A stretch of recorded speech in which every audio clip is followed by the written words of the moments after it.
Kinakailangang magbatan ng hirap at mamatay ang Mesiyas at muling mabuhay sa ikatlong araw. Sa labis na pag-ibig ng Diyos, ang tao ay nilikha ng Diyos, subalit nagkasala. Ang Diyos pa rin ang gumawa ng paraan kung paano babalik ang mga taong ito.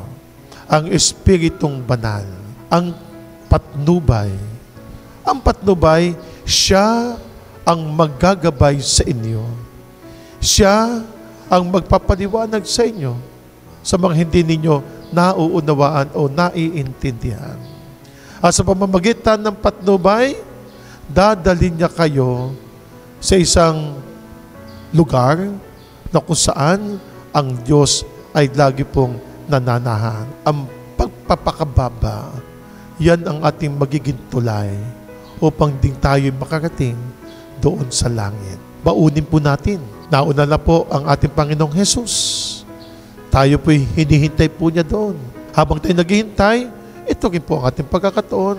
Gumawa tayo ng mga bagay-bagay na naaayon sa kalooban ng ating Amang nasa langit.